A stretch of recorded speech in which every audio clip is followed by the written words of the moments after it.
Good evening, and welcome to our Mill Creek Substation Transmission Line and Open House number 3.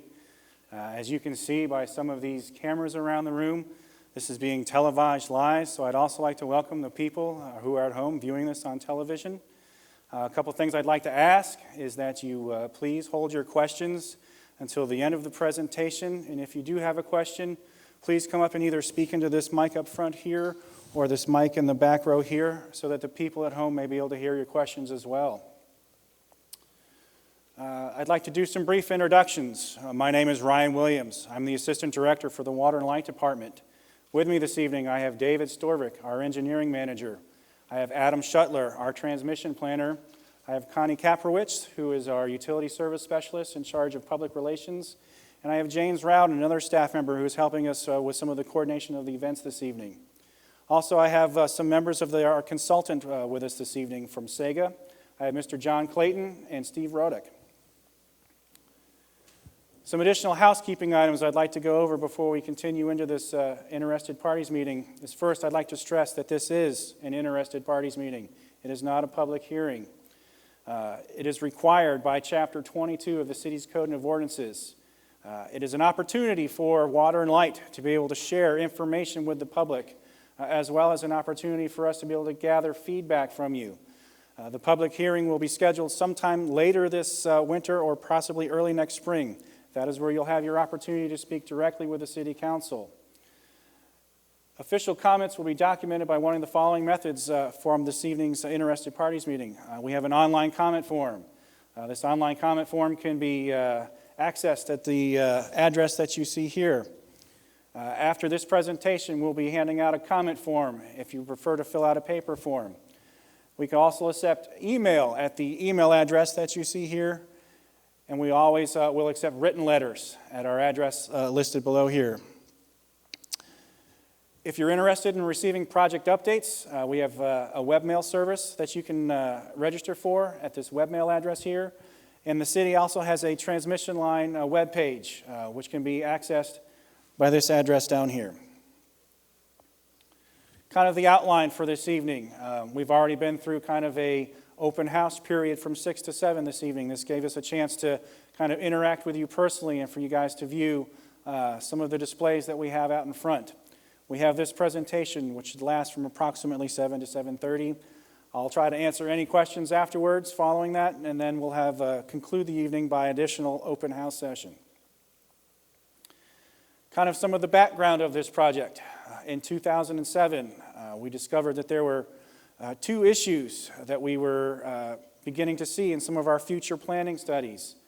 One of them is a reliability-related concern. We began to identify weaknesses in our current 69 kV transmission system. This is what we call a reliability concern. This reliability concern needs to be addressed because we are federally regulated by an entity called NERC. It's the North American Electric Reliability Corporation. They have the responsibility of ensuring the reliability of the National Electric Bulk Electric System. We're required by law to maintain a certain level of reliability, and it is this reliability that is one of the concerns that we're trying to address with this particular project. Options for addressing this particular concern, we had several different ones that we had initially ran through. One of them was potentially constructing a new generation station somewhere near our Perchie Creek substation. The second option was to potentially limit electric service to new customers within the southern portion of our electric service territory. And the third option was to construct new transmission lines. After doing some mathematical analysis and some work with some consultants, it was determined that construction of a new generation station would not really be feasible because of access to fuel sources as well as permitting issues. We didn't even want to approach the subject of limiting electrical service in our electric service territory, leaving us only with the third option of having to construct new transmission lines. I'd kind of like to point out here on this slide that this is our existing transmission system, both 69 and 161 kV. The 161 kV is represented by these black lines here. As you can see, we've got a 161 kV system that runs along the east side of the city here. It connects these three substations, Bolstead to Rebel Hill to Grindstone Substation. On the west side of town, we have a lone 161 kV substation. This is the heart of our reliability concern. If this particular line right here becomes compromised, there are some contingencies that our 69 kV ring, which is denoted by this red line here, is not capable of handling. And so to address that, we're proposing bringing a second 161 kV feed into this Perchie Creek substation. That will address our reliability concerns. Also in 2007, we began to do load projections. We had load growth concerns that were identified. Load in the southern portion of our electric service territory continues to grow. I will pull up another map here in just a second, but what you'll be able to see is that our electric service territory is not necessarily contiguous with the city limits. The electric service territory is denoted by these yellow dotted line here, and the city limits are denoted by the blue line here. As you can see, there are significant portions to the southwest and southeast that are well south of the current existing city limits. You will also notice that of the 8 substations that we really have nothing in the southern portion of our electric service territory to be able to feed load growth in that area. So in order to continue to feed load growth, we have proposed building a new substation. In 2007, we started a very similar interested parties process. We looked at over 20 pieces of property to assess their value for potentially being a new substation. Back in 2010, in July of 2010, after much negotiation, a willing seller came forward and we acquired a piece of property off of Peach Court. This is our proposed substation site. That would be our new load center for serving the load growth issue in the southern portion of our electric service territory. This is an artist rendering. Peach Court kind of ends on a cul-de-sac here. This is one of our water and light trucks. This is an artist conceptual rendering showing screening walls and vegetation management that we could use to camouflage the substation. Kind of where we've been to date. Originally, this process started off as I had mentioned, a two-phase problem, a reliability concern and a load growth concern. The initial solution was to do a 161 kV solution that would both power our substation and bring additional feed into Perchie Creek Substation. That proposition is now known as Option A.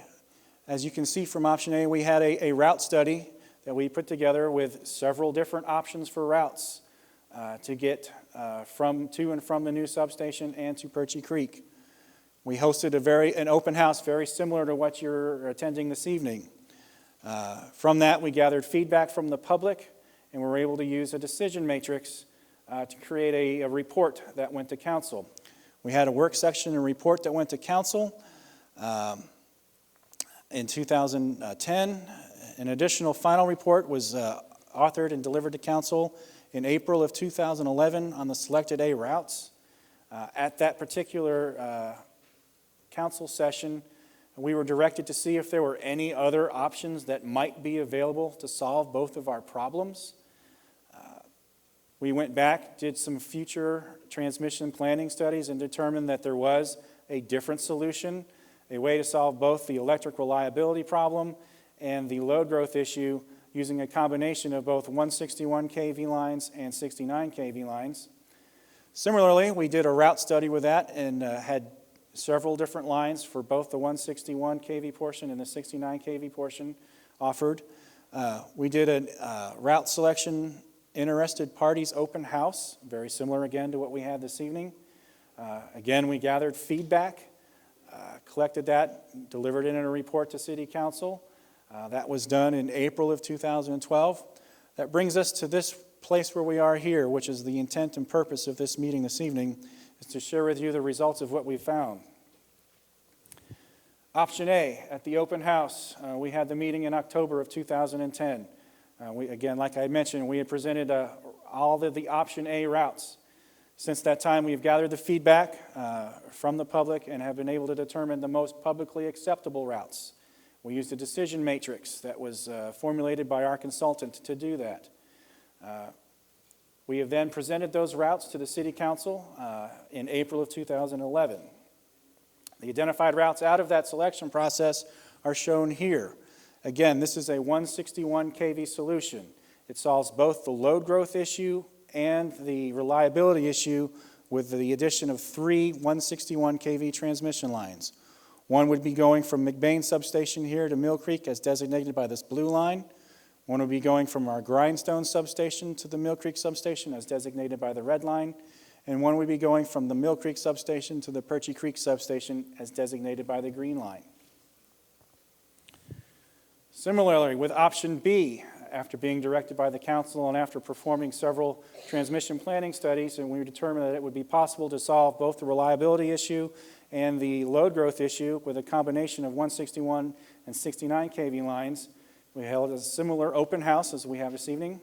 Again, we gathered the feedback and used a similar decision matrix to determine which routes were most publicly acceptable. Since that time, we presented those routes identified in a report to City Council. And here you can see them here. The solution to the reliability concern, again, is to bring a 161 kV feed into the Perchie Creek substation, kind of taking a peripheral route to the city limits. And then the load growth issue is solved by inserting the Mill Creek substation into our existing 69 kV system. Currently, we have a line that goes from Hinkson Creek over to Grindstone at 69 kV. We proposed tapping that line in these two places here and bringing that into the Mill Creek substation in order to power that substation. We would remove a little small section in between those two tap points if this option is selected. I would like to note that because of the additional current carrying capability that would be required, we will have to reconductor the section of Grindstone from Grindstone to this tap point here and from this tap point here all the way back into Hinkson Creek substation.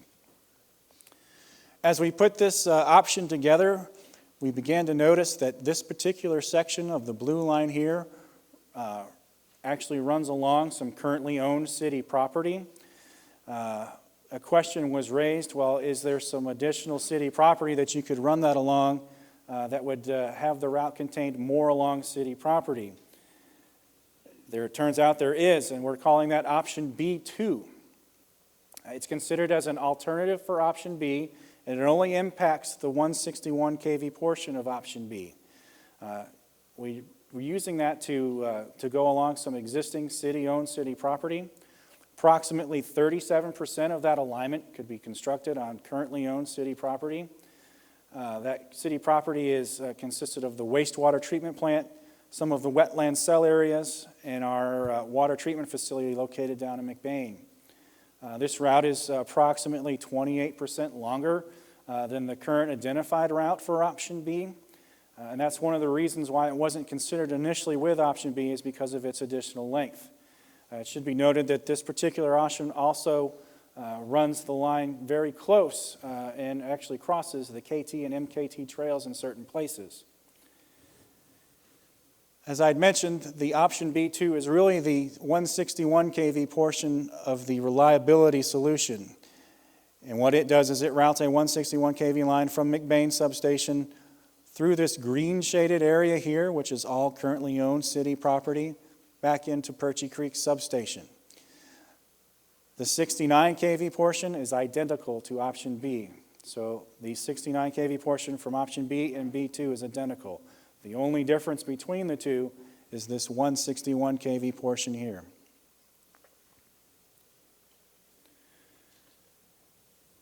What we're really here this evening is to discuss the advantages, disadvantages of option A versus option B versus option B2 and begin to collect feedback from the public on those.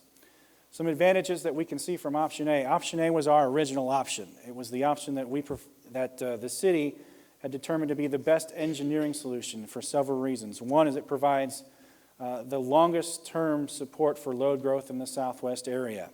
As we do planning studies, option A provides us the greatest 20-year plus solution.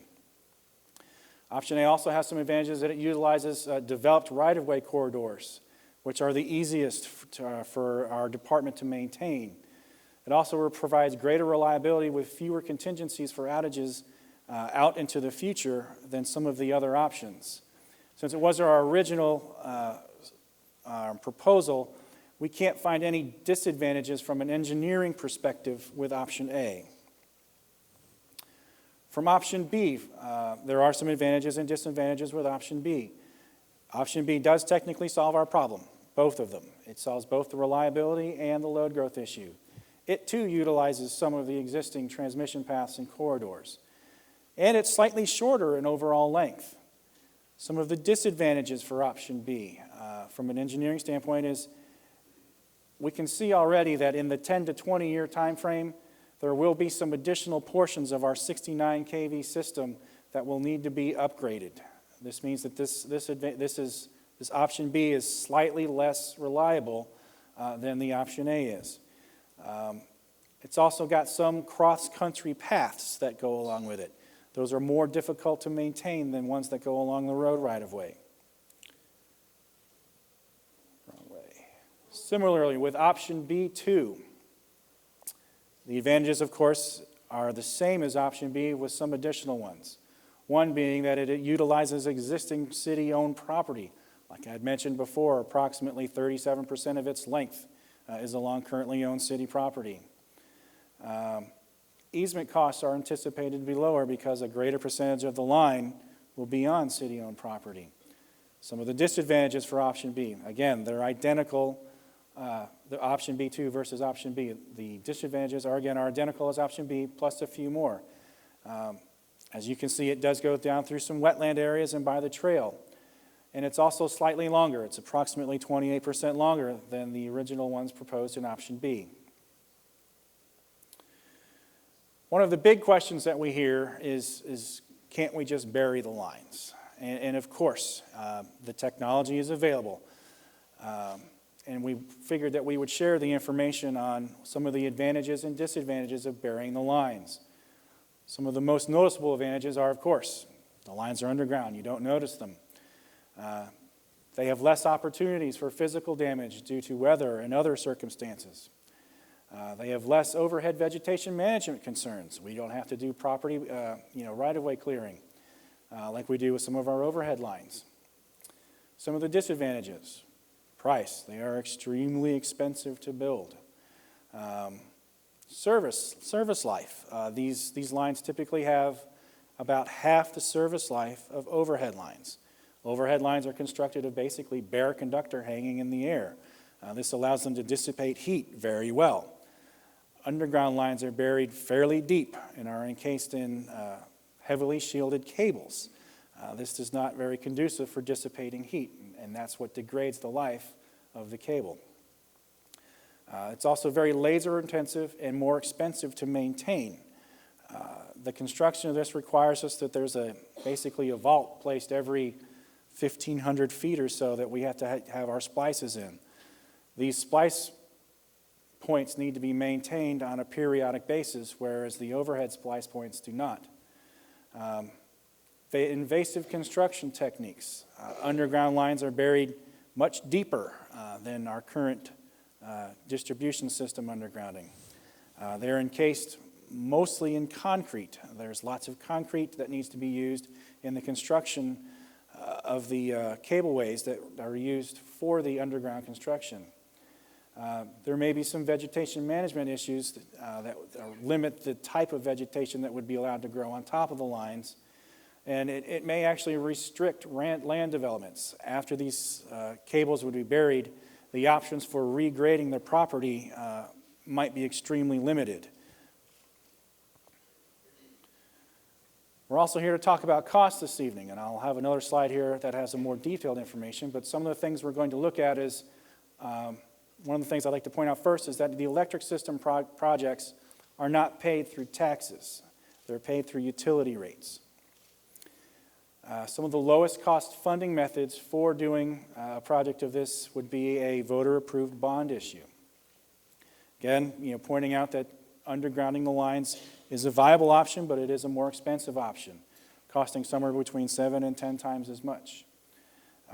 The easement costs that I'd like to point out have not been included in the figures that I'm about to show you, but they are estimated to be between 6 and 10% above the overhead construction costs. And again, I'd like to point out that while option B and B2, especially for the overhead constructions, might be a cheaper option, that because of the longer-term time frame for the option A and not needing to upgrade additional portions of our system, might not make it so in the future. Here's the detailed breakdown of the estimated construction costs. The estimated years before the improvements are needed, like I had mentioned, with option A, it goes well beyond our planning horizon. We see that we would get 20 plus years before we would need to do something else in the southern portion of our electric service territory to address any reliability-related concerns. With option B and B2, we can already see that we will probably have to upgrade portions of our 69 kV system somewhere in the 10 to 20 year time frame. The total miles of construction between the three projects is very similar. We have 12 miles, or approximately 12 miles for option A. We have just a little less than 10 miles for option B, and almost 13 miles for option B2. The construction cost per mile for option A is just a little over $1 million per mile. Again, for option B, it's just slightly over $1 million per mile, and slightly less than $1 million per mile for option B2. B2 is a slightly more rural route and will allow for different styles of framing that will be slightly less expensive. The cost to do the projects underground are roughly the same for all three options.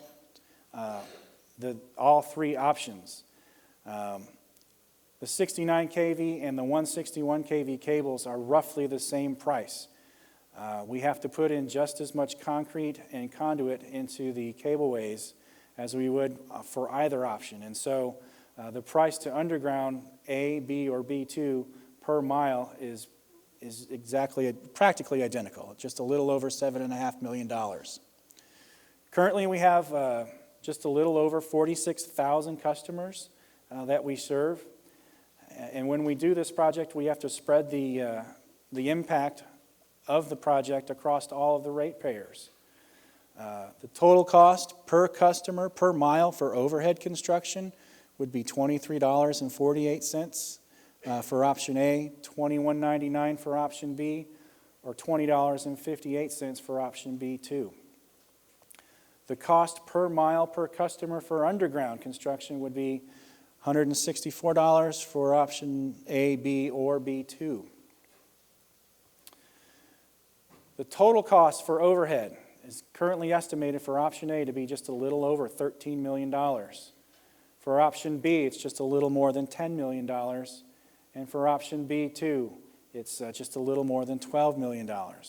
Like I'd mentioned before, though, just because these are cheaper options, they're not necessarily buying you as much time. The total construction cost per customer overhead would be $283 for option A, $219 per customer for option B, and $263 per customer for option B2. If we were to do the project underground, the total construction cost per customer would be just shy of $2,000 per customer. If we were to spread that over a 20-year bond issue, the cost would be paid on a monthly basis through our ratepayers. If we were to do it overhead, option A would be an additional $1.18 per month. Option B would be an additional 91 cents per month. And option B2 would be an additional $1.10 per month. Similarly, the cost to do an underground project would be an additional $8.26 per month for all three options. For option A. And for option B, it'd be $6.82. For option B2 would be $8.77. Currently, our average electric bill is somewhere around $76.46. It's the average electric bill for our average customer. What percent rate impact would that be from all of this data above is for an overhead, it would be approximately a 1.5% rate increase for option A. a 1.2% rate increase for option B, and a 1.4% rate increase for option B2. Similarly with the underground construction, 10.8% for option A, 8.9% for option B, and 11.5% for option B2. Feedback. That's what we're looking to get from you guys this evening. What we're trying to do is determine which one of the options, option A, option B, option B2, overhead or underground, is most important to the community. What we'd like to get feedback on is, what rate impact would you guys be willing to bear? Are you concerned with longer-term solutions versus shorter-term solutions? Are impacts to aesthetics and property value important to you? As I mentioned earlier, there are several ways to give feedback. We have an online questionnaire, like I'd mentioned, is available at this address here, as well as we'll be handing out a questionnaire at the end that you can either take and leave with us or mail it in to us. You can either email us or send us a letter.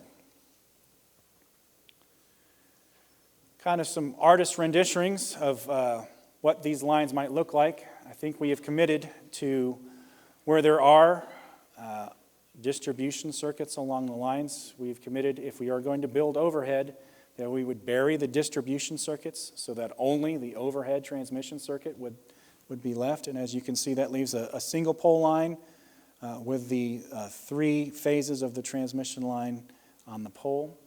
There are a few places where we won't be able to get around double circuiting a line. That means that there are 2 transmission lines that need to run on the same set of poles. That's represented by these lines here. As you can see, there's one transmission line, set of lines on one side of the pole, and one set on the other side of the pole. All of the distribution and other utilities such as cable and phone would be buried. Again, kind of looking forward from where we are right now. Again, we are at this final route selection interested parties meeting this evening. From there, we will have a public hearing sometime after the first of the year, probably in the late February to March timeframe. And then from that, we will hopefully have ordinance to acquire easements sometime in the spring of 2013. Some of the other next phases of the project would be to tabulate all the results from the feedback that we get from this interested parties this evening. We will use the questionnaire data, again, like we had with option A and option B, to develop a decision matrix that will weight option A versus option B versus option B2. We will then develop a report, like we had in the past, that we send to council. In that report, we will highlight the most publicly acceptable option, and then we will ask to set a public hearing. At that point, the council will direct Water and Light on what the next steps of the project should be.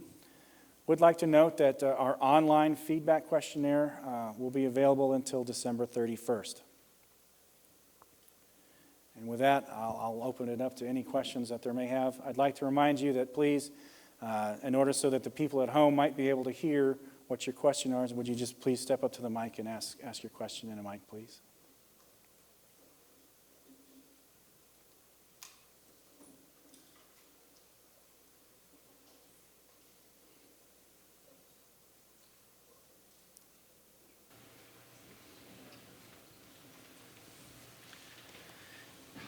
Good evening. I have a couple of questions for you. One is those pictures that you showed us of the poles don't really look that bad. I'm curious, what is the height and the circumference of those? Because ones that I have seen are really bigger than those pictures look like. These poles would be somewhere between 90 and 100 feet tall. Okay. And depending on the span length, if we have shorter span lengths, we can go with shorter poles.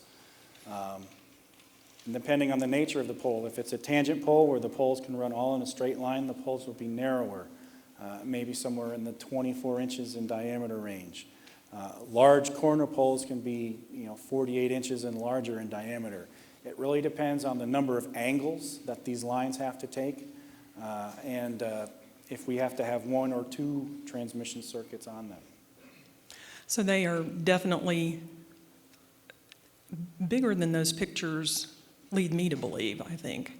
But anyhow, thank you for that. Sure. Second question that I have is, with the weather experts predicting more stronger and more powerful storms, and I know in this particular area, tornadoes, ice, these types of things do impact the overhead lines. How is that being considered in this decision, in your proposals? It's because of exactly those issues that we're having to do a transmission line project. It's because we have to address what happens when one line goes out. Are we capable of feeding the rest of the city with the transmission lines that we have in place? Currently, we're able to do that. As we look forward into the future and the load growth picks up, with our current system, we cannot. So we do have to add an additional line so that we can maintain that level of reliability. So that if we do lose a line due to a tornado or an ice event, that we're able to continue to reliably feed the city with the loss of one or even two lines. And my third question is has any, or as I look at this and I look at the maps, I can see places on the map where these lines would be very close to developed properties and places where they would not be close to developed properties. Is there an option for a hybrid of overhead and buried? Absolutely. You know, I believe that what we're going to do is take the feedback from what we get this evening. We'll see what kind of sensitivity the public has for additional cost to be able to afford doing underground projects. If it's very high, a significant portion of the projects might be allowed to go underground. I would definitely assume that a hybrid is probably the solution that we're going to end up with. It's just how much of it is what we're trying to determine. Thank you.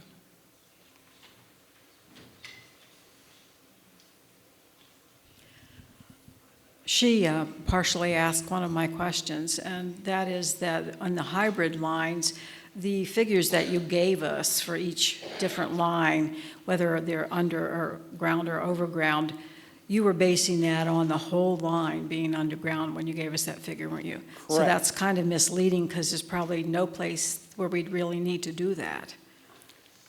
What we're trying to give you a feel for is that the project will cost somewhere between $13 million on average for an overhead construction to somewhere in the $90 million range. It's a very large figure swing, especially when you look at it in those amount of dollars. If you look at the rate impact, it goes from just a little under a 2% rate impact just to a double-digit rate impact. What we're looking for is how much of a rate impact is the community really able to accept, and that will determine, you know, which lines we may build and how much of them might be placed underground. Well, the other question I have is the time. It would seem to me that B2 could be done more readily than the others, since so much of what you're using is already in existence as far as the lines go on the north side. And then on the bottom side or the west side, you're looking to use property that's already owned by the city. Wouldn't that make this a more readily available option? It might. Our time frame for any option is we still have plenty of time to be able to construct these lines. And so what we want to make sure is we get the right solution that's correct for the community. And so while we do have to build these lines sometime in the near future, we have plenty of time to be able to build either of the options or any of the options. Therefore, time frame really isn't a consideration of one route or one option over another. And for the other issue that you're talking about for the future, how are you determining that? Because it seems to me that the area that you're covering is a pretty densely populated area already, and I don't know what kind of figures you're using to project these needs into the future. Let me go back to our service territory area.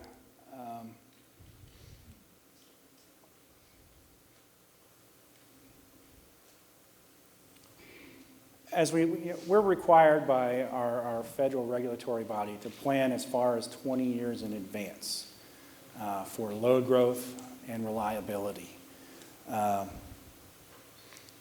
As I had pointed out a little bit earlier, when we built the original system, the city limits practically were, you could trace the transmission lines, and that was pretty much where the city limits are. The city has grown over the years since we constructed our lines and has grown in such a way that originally it grew north, but is now beginning to grow south. And we really don't have anything to be able to serve, especially down in this area here, or in this area right here, or in this area right here. We don't have any ability to, the capacity that's left in Grindstone, Hinkson, and Perchie Creek substation is nearing its limits that we can serve out of it reliably. And so in order to continue to grow our community, we do need a new load distribution center somewhere down in this area. The growth down south is really growing into the Boone Electric Co-op area, not the city's area. As you can see by this line here, this is we've got a large development down in this area. We're anticipating in the future that we'll have future load growth in this area here. And at some point in time in the future, we'll have load growth in this area here. By building the new substation, we'll be able to unload Grindstone, Hinkson, and Perchie in such a fashion that we'll be able to build new lines out of Perchie to serve this area here. Our new substation will be able to serve this area here and this area here. And Grindstone will be able to support any development that may be to the east. And also allowing Hinkson Creek to be able to catch up any infill that might happen in the central portion of our electric service territory. Thank you.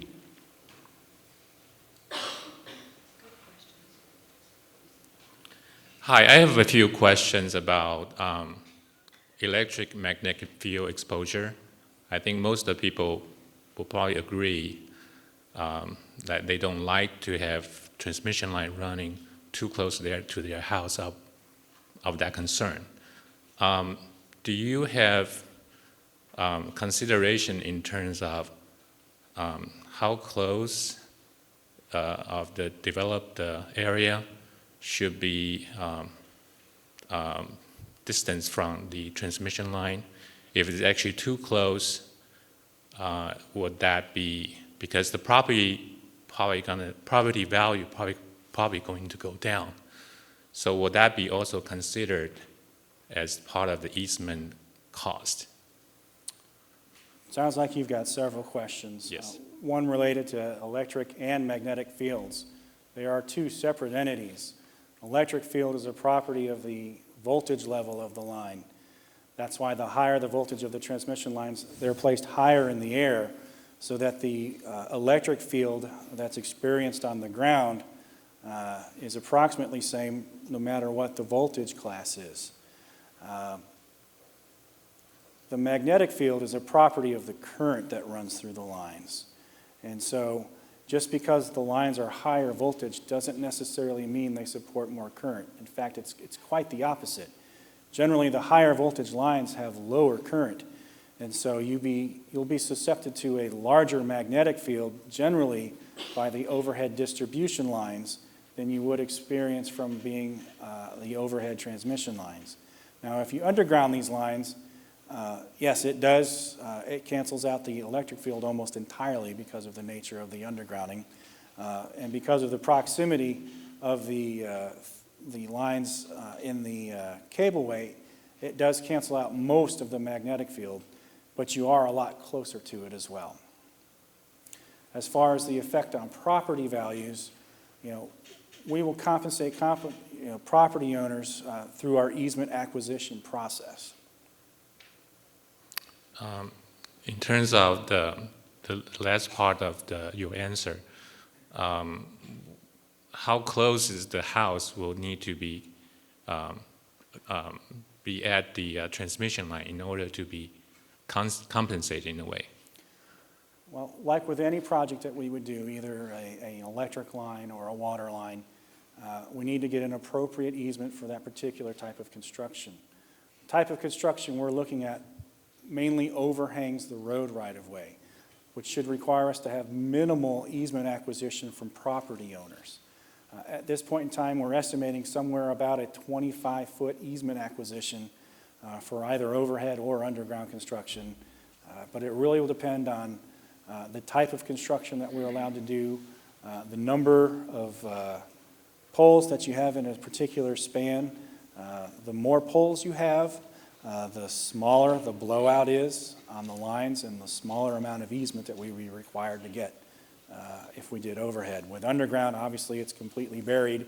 We just need to make sure that we have enough easement to be able to access the facilities should a fault occur.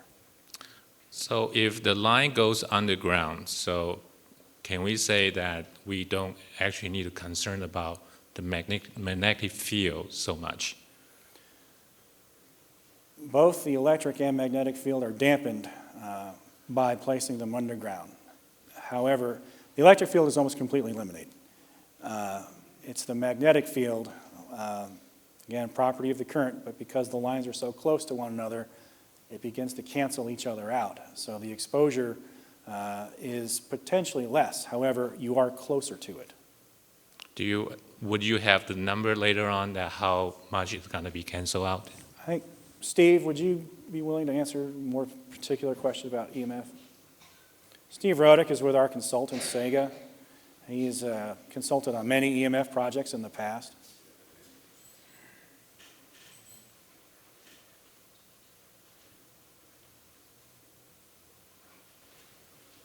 If you calculate out the magnetic field on a power line, overhead versus underground, you'll find that the underground line will actually have a higher magnetic field right over the cable, but it falls off much quicker with distance from the line. In other words, it's been a long time since I've done this, but it might be 2 or 3 times the magnitude because the cables are just a few feet underground compared to, the overhead, which would be 30 feet above ground. So if you're right over the power line, if you're walking down the right-of-way on an underground line, you'll be exposed to more magnetic field. But because of the nature of it, it will fall off much more quickly. And so if you get 25, 30, 40 feet away, it's probably going to be less than from the overhead line. Just want to clarify that.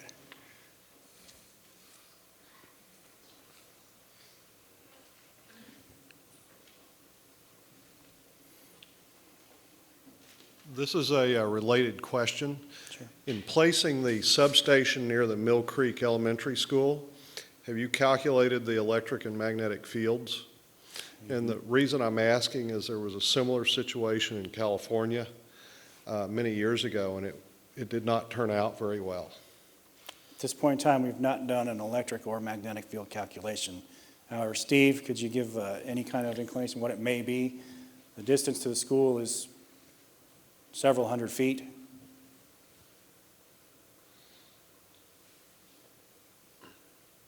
He pointed that on the map when we were outside earlier. I don't know how far the actual school facility is from the line or where the playgrounds are from the line. It's hard to tell from the map that we saw. That particular school is not near the Mill Creek substation. It's further north and west.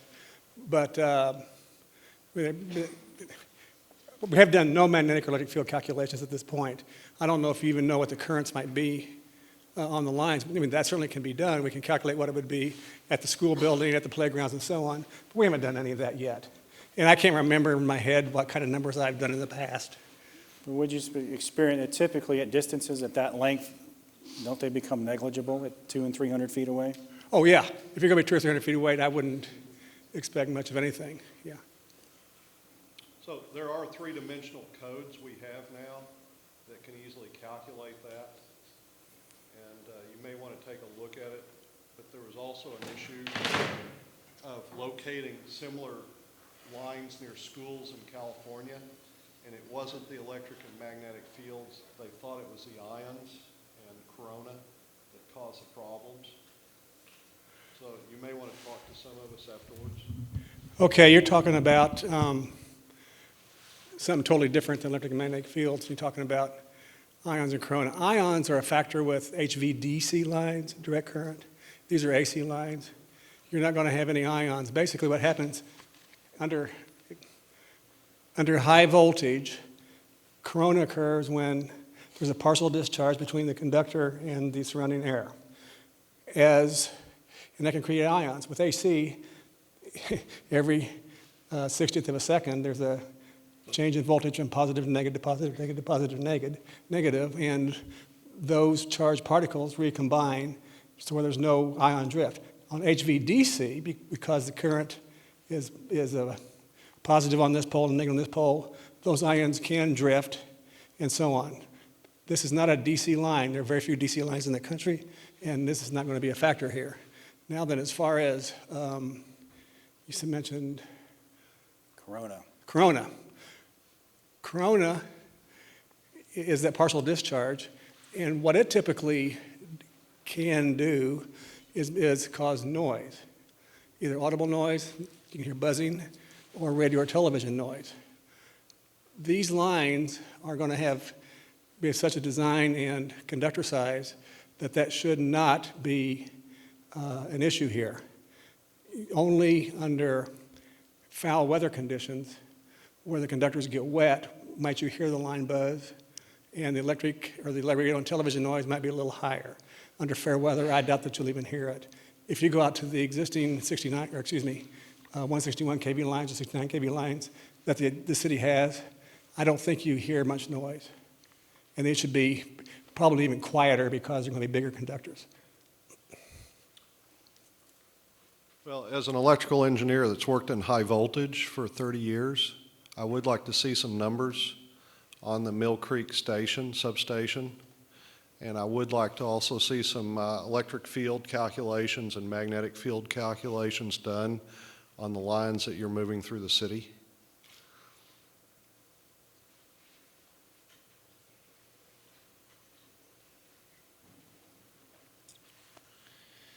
One of my questions, I've got a couple questions here. Does an upgrade to the existing 69, I believe it is? Yeah, the 69 kV to the 161 kV where there's already an easement that they have existing lines that they're upgrading those lines? Is there a compensation on those? We are not upgrading any 69 lines to 161 kV. Okay, on your map, there is a possible variation that's where a current line is. We are reconductoring the line. We're putting a heavier conductor on that line. Okay, it shows it going to a 161 from a 69. It's Which map are option you B, looking? Option B? your orange line as a possible variation. This line right here? No, it's actually not on your maps. It's on one of your other maps This that you map are the posted. currently preferred routes. So Yeah, if you've I got understand another- that. If you've got another It's- option, it's not considered at this point It's in on time. your website.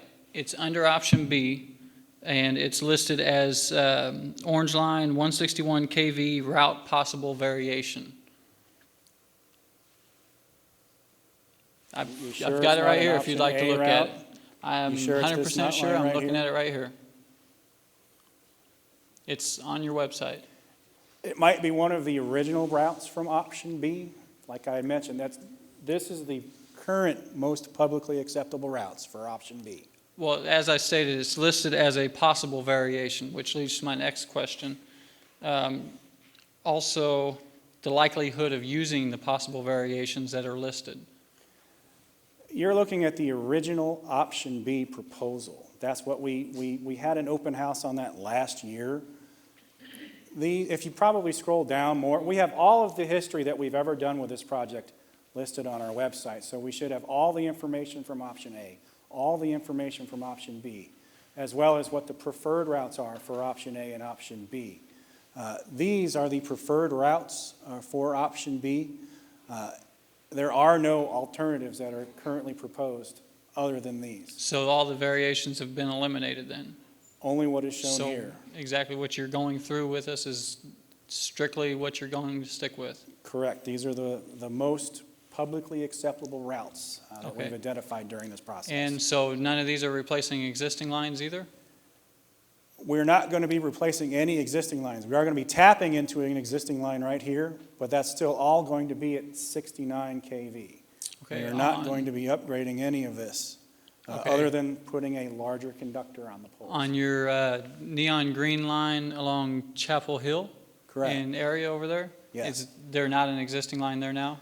There is an existing line here now. That's going to stay there as well. Okay, is that a 69 kV line now or a 161? It is a 69 kV line now, and it'll continue to stay a 69 kV line. Okay, That thank you. line currently connects Perchie Creek to Hinkson Substation. Okay, thank you.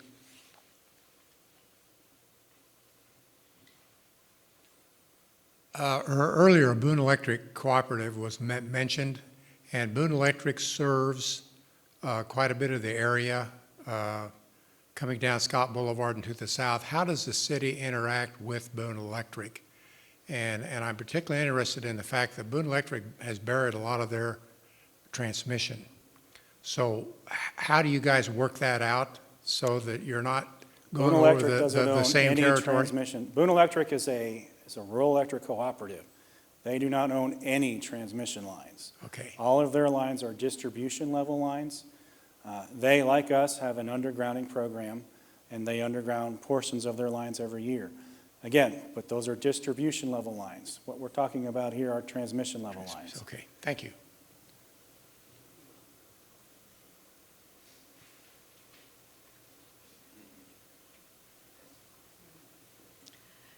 Along the lines of the last question, well, I'll say that I live on Route K, and I'm significantly concerned about our property values, especially since we use Boone Electric. We wouldn't be using any of the electricity from these lines, but we would take the hit to our property value.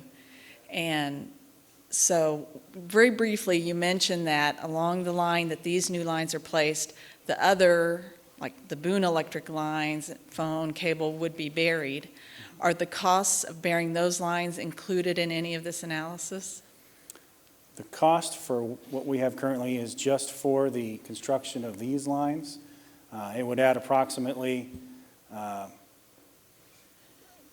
10% to bury the underground or the overhead electric distribution. It really depends on what routes or which options get selected as to which facilities would be put underground. We have committed to putting all of the existing distribution level and other utilities underground if an overhead option is allowed to go ahead. So that So would, the city, Water and Light would be paying to bury Boone County's lines, yes. or Boone County would pay for that? No, we would pay for that. Okay, I'm just confused why those expenses aren't included in the options. It seems like by not looking at the costs related to easement, and the cost to bury these other lines, When we look at the We're lines for both the amount of utility easements and the amount of additional utilities, the assumption is made that they'll be roughly the same for all three options. And so that amount shouldn't really, it'll be roughly the same for all three options. And so it really doesn't have a weight as to which options are more expensive than the other because the easements and the burying of the other utilities is assumed to be roughly the same for all three options. it doesn't feel logical just thinking about it since there's such different routes. My next question is, depending on which side of the road the overhead lines go on, is an easement made on both sides of the road? Because it seems like it affects the property value on both sides of the road. We are only required to get the easement from where the actual line is. And so easement acquisition, depending on how wide that easement, that's the amount that we have to compensate for. So depending on where that property owner is, that's who we have to compensate. Okay. And you showed the different lines, where sometimes it would be a single line and sometimes double. On any of the maps, does it show us where it would be single versus double? Sure. See this section right here where both the yellow and the purple line kind of meet up? Okay. That would be an area where we would have to do a double circuit with this particular project. Like the gentleman mentioned earlier, there is a section of line that currently runs here that's 69 kV. Both the 161 and 69 would have to be in a double circuit there. Okay. But for the bulk of the project, most of it would be the single conductor line, or single Okay. line. Thank you. You're welcome.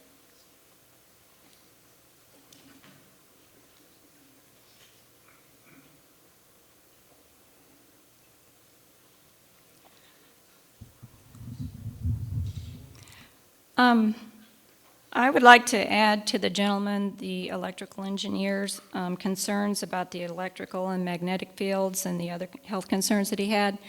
In addition to Mill Creek Elementary School, you're showing lines going past Rockbridge Elementary School, Rockbridge High School, and that backs up to Gentry Middle School. So we're talking about 4 schools and a minimum of 1 preschool that you're going right past. So I agree that should be studied. You said this is the most publicly acceptable route. We have 3 options, the option A, option B, and option B2. What we are presenting are the most publicly acceptable routes for all 3 By options. whom?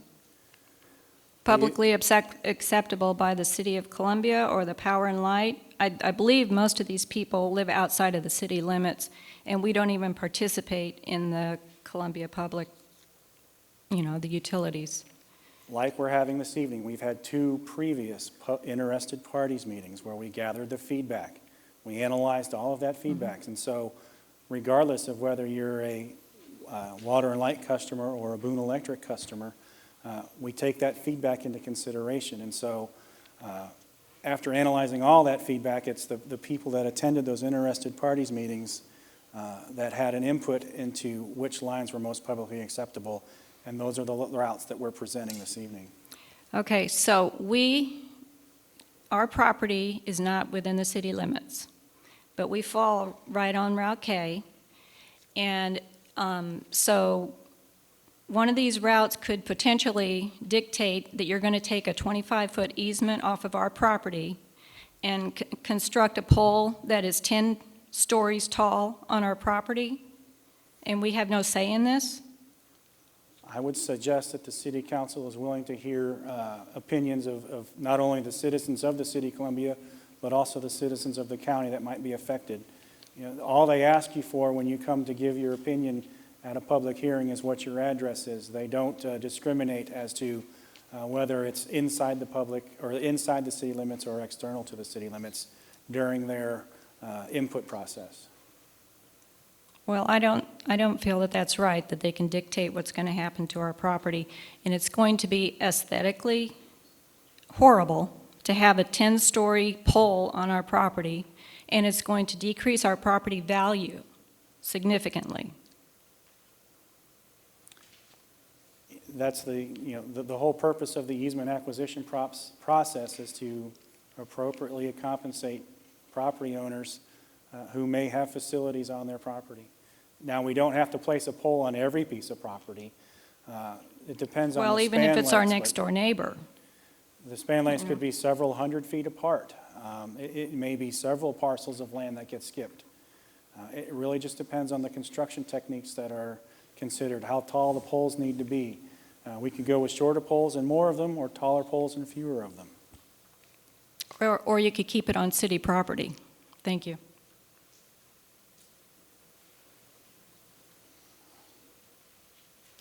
I want to thank you all, first of all, for all the hard work that you've done and for trying to think this through and to give all of us an opportunity to give our thoughts on the process.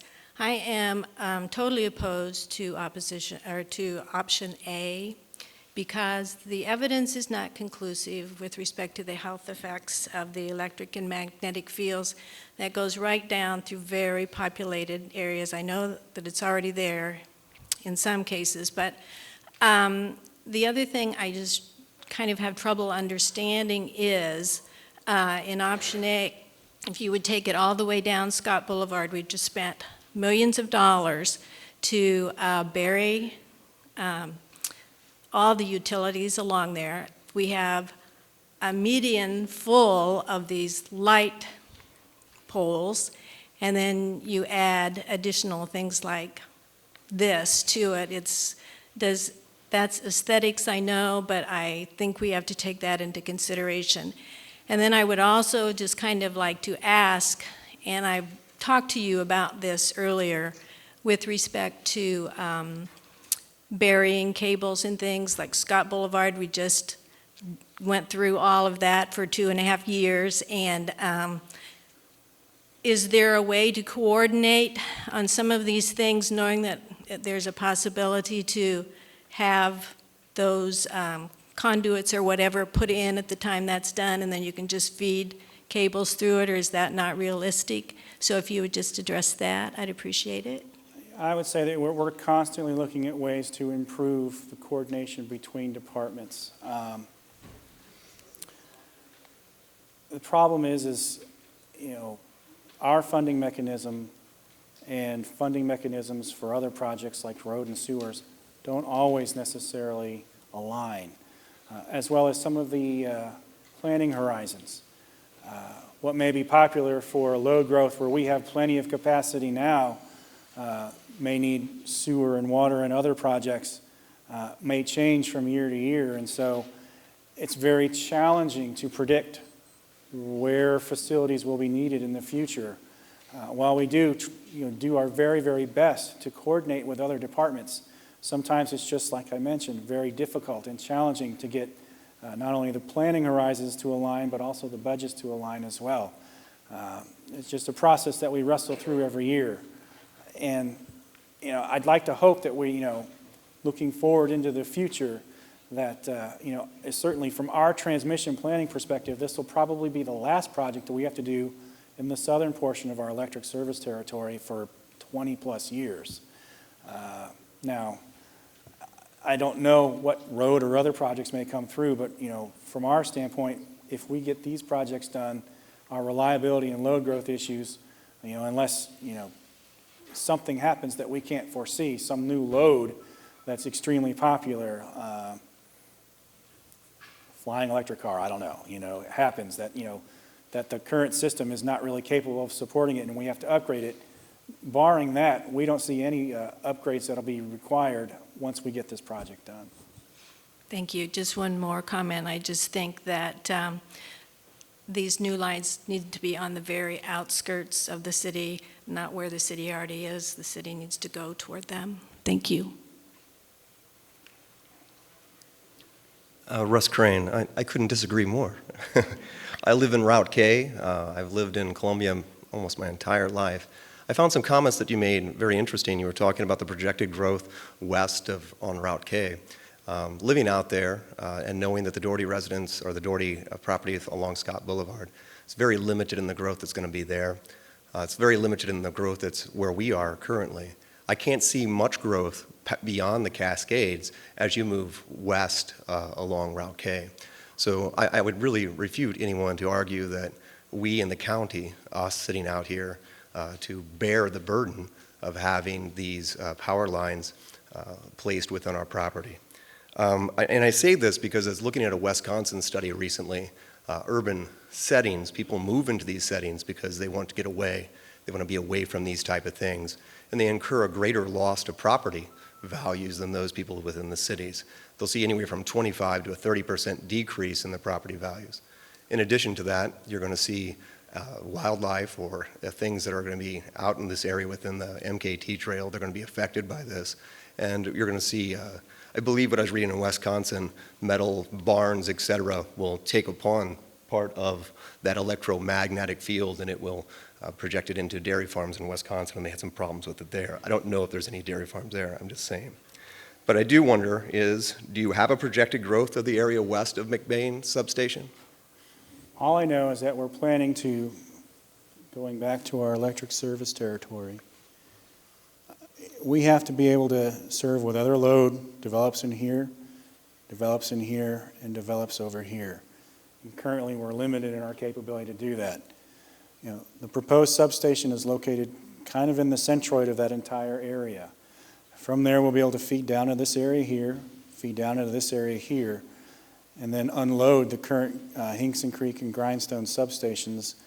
Unloading Hinkson Creek allows us to transfer some of the load from that's currently on Perchie Creek over to Hinkson Creek, so that if there is any additional load growth in this area, we could possibly serve it from the Perchie Creek But substation. sir, the area that you're pointing to is the river bottom. I don't foresee that in that floodplain down there that there's going to be very many people who are going to be building in that area west. Once you leave the area of Scott Boulevard, it is a steady decline right down into the river bottom, and the area down there, quite frankly, isn't going to be developable. I mean, quite, I mean, really seriously if you're thinking about it. So the growth isn't going to occur anything west of the Cascades, in my opinion. We still have growth in this area here and this area here that we need to address. I agree, and that's why option A, in my opinion, and I think those people living west of the Cascades would agree that that's where the electricity is going. It's going, to the east of that substation within that area. Thank you for your time. I really appreciate you giving us this format to speak. Thank you. I have one last quick question. Sure. The 161 kV line running from the west of Percy Creek line, Percy Creek substation, actually the previous map that you have, is there any plan to increase or make any change in terms of the voltage in the future or near future? Our current 161 kV feed into Percy Creek, is that what you're referring to? Yes, We have no plans at this time to either reconductor or, in the future? at this time, there's no plans to change either the alignment or the voltage class of that line. Thank you.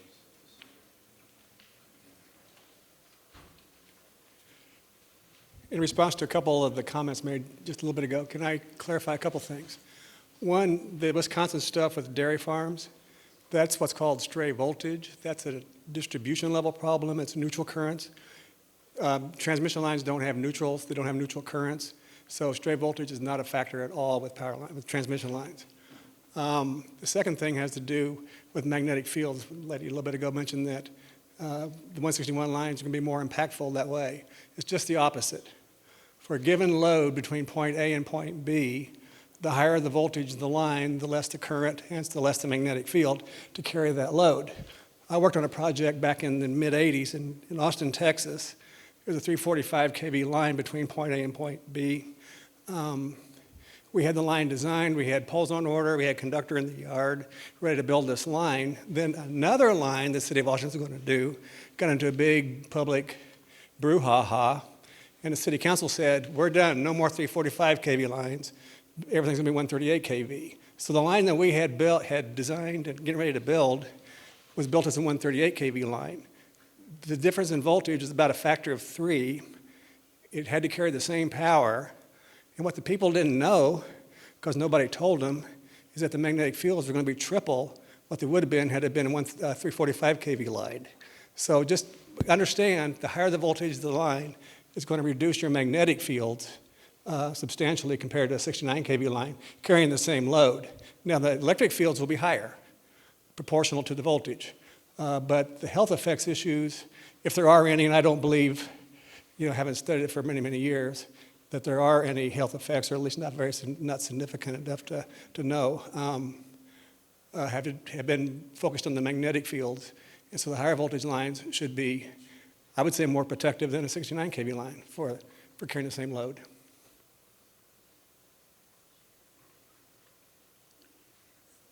I live on Route K, and we have just been through the scenario of Boone Electric replacing many poles and distribution lines.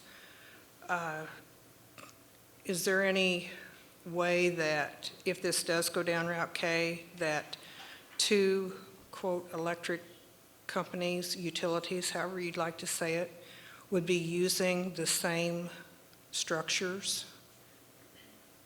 Like I mentioned earlier this evening, the Boone Electric Cooperative lines are distribution level lines. Right, I understand.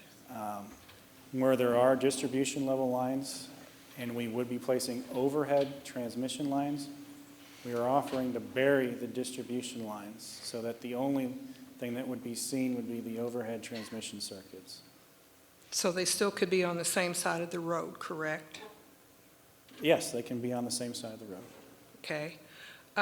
The other question is kind of a scenario. There's a lot of houses out there on down that are not in big subdivisions that were built back then too close to the road. Some of them are within 50 feet of the existing MoDOT right-of-way. What would you do then if you had to put, quote unquote, a pole between the house and the MoDOT right-of-way? I guess what I'm asking, is there anything that says that that you cannot build a structure within so many feet of this transmission line? Yes, I mean, we do have to follow the National Electric Safety Code. And what does it say? Because I can't find it. Well, I can't quote it, it's a very thick manual. However, where we aren't capable of acquiring an easement with there may be a chance that we would have to purchase the entire property. I don't think that that's going to happen. I think that we would certainly choose our easements wisely. We haven't even made a decision as to which side of the road Right. we're going to currently be on. And so that'll definitely be a determining factor as we do our easement acquisition process. And so all of those issues will be resolved during that process. Is there any way that someone can look, I mean, I would be interested in knowing what that figure is. Well, if we only need 25 feet of right-of-way and the house is 50 feet, then, all we need is that 25-foot barrier. Okay, but that means then, like 25 feet outside my front door, I could have one of these big poles. Is that not correct? And that is possible. Okay, thank you. Quick clarification on that. The right-of-way would be 25 feet from the pole to the edge of the right-of-way, and then 25 feet to the house, that's 50 feet to the poles.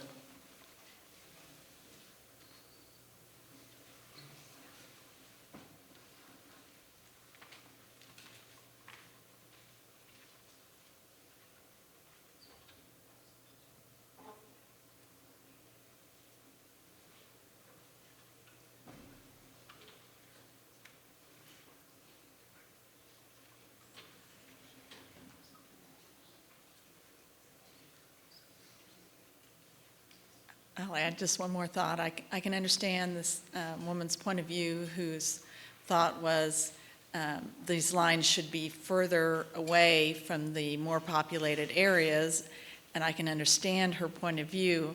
However, we're still real people with real houses that have real property value. And I guess our concern is, the number of people that are in the city. If they have the same vote or voice, if it's not technically a vote, as we do, there's going to be more people who will say, oh, great, push it out, put it in the county. How is that weighed in the consideration of the options? I can't necessarily speak for the council, however, I can say that both, what you're asking is, why does the city have to put a line out in the county? I will say conversely that, Central Electric Cooperative, which is the transmission company that Boone Electric receives their transmission services through, has several lines, both at 69 kV and 161 kV, that also run through the city. And so we both have lines that run into and out of each other's service transmission territories. And so I don't know how they do theirs, but we have to go through a governmental process. We're required, like I mentioned earlier, by Chapter 22 to do these type of processes. And again, it all waits on the city council's decision. And so, what I would recommend is that make sure that when the public hearing does come, if you still have concerns, to come and voice your concern, even though you may not be a City of Columbia resident or a City of Water or a Water and Light customer. I'll just add, I appreciate you having this opportunity for us to voice our concerns, but I live right on Route K and I haven't received any notices. I only learned about this today from a neighbor. So no notices have been sent to our house. And of course, this is a big basketball game night in town, so I'm not sure that you have had the attendance here that you might have had if there was more notification to the community and not the same night as the basketball game and da-da-da-da-da. Yeah. Just voicing my concern or frustration.